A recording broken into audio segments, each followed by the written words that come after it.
Salut la compagnie, on se retrouve aujourd'hui pour parler de l'actualité du Paris Saint-Germain, et non, pour cette fois, je vais pas parler du match PSG-Reims, hein. Belle victoire de Paris 3-0 pour la finale de Coupe de France, bravo à eux. Et Marseille peut les remercier parce que grâce à eux, ils peuvent éventuellement gagner un titre, puisque si Reims avait gagné, ça aurait été eux au Trophée des Champions, et du coup, c'est l'OM qui va pouvoir jouer le Trophée des Champions et espérer battre le Paris Saint-Germain, hein, comme il l'espérait de toute façon cette année, hein. Rappelez-vous, quand Mbappé y part, ils sont tous là à dire c'est bon, c'est l'année de l'OM et tout. Je crois qu'on est d'accord que le classement ne ment pas et prouve que ce n'était clairement pas pour Marseille cette année, et j'ai du mal à imaginer que ce sera à l'avenir. Voilà. Alors évidemment, c'est un petit troll contre les Marseillais, j'ai rien contre vous les amis, mais je voulais en parler et je vais continuer un petit peu malheureusement parce qu'il y a deux choses dont on va principalement parler dans cette vidéo. La première, c'est Anne Hidalgo, qui refuse, enfin plutôt la mairie de Paris, mais c'est plus, on peut dire que c'est elle, qui refuse de célébrer en cas de victoire de Paris en Champions League, elle refuse qu'on fasse la fête sur les Champs-Élysées, ce qui fait que si jamais, hein, croisons les doigts pour que ça arrive, Paris bat l'Inter et gagne la Champions League, bah, ils devront faire une cérémonie à huis clos au sein du parc et tout. Je trouve ça puéril, c'est pathétique. Parce que la vraie raison de tout ça, c'est pas un problème d'autorité, c'est pas un problème de peur de grabuge et tout ça. Je veux dire, elle autorise des manifestations qui sont 1000 fois plus dangereuses, hein, je mets des guillemets, et qui entraînent beaucoup plus de problèmes qu'une célébration d'une victoire de Paris, hein, faut le reconnaître. La vraie raison, c'est qu'elle est en clash complet avec Nasser, avec le Paris Saint-Germain, parce que comme ils veulent quitter le Parc des Princes, et que là actuellement Hidalgo elle a aucune solution pour... ça va être un gouffre financier, il n'y a personne pour y aller. Peut-être d'ici quelques années, le Paris Football Club pourrait mettre ses valises là-bas. Je rappelle qu'il y est déjà allé avant, hein, pour ceux qui sont... Pour les plus jeunes d'entre vous qui vont dire le parc c'est le Paris Saint-Germain, à une époque, le Parc des Princes c'était un peu comme San Siro, c'est ça, pour Milan, où il y avait les deux clubs, il y avait le Paris FC et le Paris Saint-Germain qui jouaient tous les deux au Parc des Princes. Donc ce serait pas une nouveauté, voilà, je précise, parce que il y a des gens qui vont me faire la remarque en commentaire, ça me paraît sûr, mais je trouve que c'est dégueulasse. Alors déjà qu'elle aille pas à la finale de Champions League quand son club, enfin quand le club de sa ville y est, je trouve que c'est vraiment... On est sur un môme de 5 ans qui fait sa crise parce qu'il n'a pas eu un jouet dans un supermarché, clairement, hein, mais bon, Hidalgo, voilà... je sais plus, c'est pas comme si je découvrais que c'était une abrutie finie. Mais en plus de ça, bah, tu peux organiser des manifs à la con, tu peux organiser les JO, il n'y a pas de problème, hein, tu gères. Mais par contre, la victoire hypothétique du Paris Saint-Germain en Ligue des Champions, voilà, là, ça devient impossible à gérer. Les JO, pas de problème, ça non, hein, clairement. Je trouve que c'est risible, c'est pathétique, et quand je vois ça, j'ai encore plus envie que le Paris Saint-Germain se barque du Parc des Princes, juste pour emmerder la mairie, parce que la mairie, elle a chié dans la colle dans tout le dossier. Tout le dossier, elle s'est chiée dessus. Et au final, maintenant qu'elle a perdu, elle est mauvaise perdante et elle veut mettre des bâtons dans les roues d'une célébration qui sera historique pour toute la France.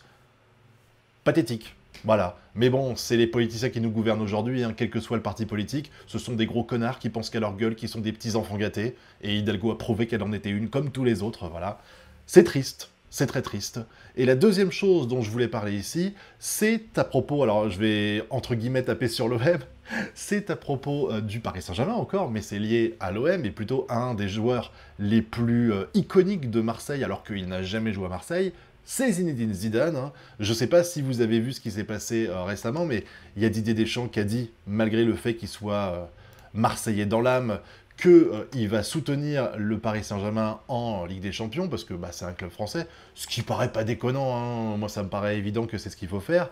Et là, on a demandé à Zidane son avis, et il a dit évidemment qu'il sera derrière un club français, malgré le fait qu'il soit supporter de l'OM. Alors, il faut pondérer ça. Je rappelle que Zidane, son objectif, c'est d'être sélectionneur de l'équipe de France après Didier Deschamps. S'il arrive et qu'il dit je souhaite la défaite du Paris Saint-Germain, c'est sûr que ça va être compliqué. Même s'il avait un passif de Marseillais, ce qui n'est pas le cas, encore une fois, hein, je le répète, mais même s'il avait un passif de Marseillais, c'est compliqué de dire je suis pour l'OM, donc je suis contre le Paris Saint-Germain et j'ai le maillot de l'Inter sur moi, voilà, comme les débiles qui font ça là. C'est ridicule ça aussi. Mais surtout, j'ai envie de dire que c'est, avant d'être un coup politique pour se mettre un petit peu plus de points pour être sélectionneur, c'est surtout faire preuve d'intelligence, hein. Je l'ai déjà dit, donc je ne vais pas le rabâcher ici. Mais tu soutiens les clubs français. On serait en Angleterre ou en Espagne où ils vont régulièrement haut et où le coefficient UEFA leur permet d'être assurés quasiment tout le temps d'être dans le top 4 et du coup d'avoir le maximum de nombre de places en C1, C3 et C4. La France, c'est pas ça, hein. La France, on est ric-rac chaque année, hein. Il y a même une année où on a dû faire des barrages en plus, vous savez, pour avoir le club en C1. Normalement, on fait qu'un barrage, là, ils ont dû en faire 2 ou 3, je sais plus quel club c'était, parce que, la France s'effondrait au coefficient UEFA, et voir des clubs qui représentent la France, alors qu'on est quasiment jamais aussi haut, soyons clairs, hein, à part Paris qui arrive une fois tous les 3-4 ans à faire une demi-finale, une finale de C1, ce qui est exceptionnel, hein, voilà. Et là, cette année, on y croit à mort, on souhaite la victoire de Paris, mais je trouve que c'est ridicule. Moi, je l'ai déjà dit, mais même si l'OM, demain, elle était en finale de C3, ce que je pense que je verrai plus de mon vivant, hein, honnêtement, je crois pas à un miracle des Marseillais, mais si ça arrivait, je soutiendrais l'OM, je serais pour. Alors évidemment, je vais pas célébrer ça dans la rue, je vais pas faire la fête en achetant le maillot de l'OM et tout, faut pas déconner non plus. Mais par contre, si demain, par exemple, il y a un Inter-Villarreal en finale de C3, enfin pas Inter, OM-Villarreal en finale de C3, par exemple, je dis au pif, je serais pour l'OM et je serais content s'il gagne, quoi. Hein, pas pour autant que j'achèterais le maillot, pas pour autant que j'irais sur les Champs-Élysées faire la fête, mais voilà, c'est tout, ça me paraît juste normal, et voir un mec comme Zidane, qui est quand même assez intelligent, le dire, ça me fait plaisir. Alors je me pose une question, c'est est-ce que les Marseillais qui mettent Zidane sur un piédestal, ils vont le dénigrer maintenant, ou est-ce qu'ils vont juste se rendre compte qu'ils ont été un peu cons? Pour certains, encore une fois, il y a des supporters de l'OM qui sont un peu plus malins, on verra ça. Maintenant, je rappelle quand même encore une fois que j'ai toujours du mal à croire que Zidane est vraiment un fervent supporter de l'OM, parce que je peux pas croire qu'un mec qui dit qu'il a l'OM dans le sang, il n'était pas capable de venir jouer 1 ou 2 saisons à la fin de sa carrière. C'est un non-sens total pour moi. Imagine, t'es un joueur top, top, top, tu quittes sur une finale de Coupe du Monde, sur des années fantastiques au Real Madrid. Franchement, faire une saison ou deux à l'OM, si c'est vraiment ton club de cœur, ça me paraît normal. Même bénévolement, tu le fais, t'as plus besoin de thunes, quoi. Donc le fait qu'il ait même pas envisagé ça, pour moi, c'est que c'est pas vraiment un supporter de l'OM. Je... Dites-moi ce que vous en pensez dans la zone commentaire, hein. Évidemment, vous avez le droit de pas être d'accord, mais pour moi, c'est une évidence que ça pose problème vis-à-vis de tout ce qu'il raconte à propos de ça. Voilà, c'était mon point de vue là-dessus. N'hésitez pas à me donner votre avis sur ces différents sujets dans la zone commentaire. Et puis, vous connaissez la chanson, le pouce bleu, l'abonnement et le partage. Quant à nous, on se retrouve bientôt pour de prochaines vidéos. Tchuss!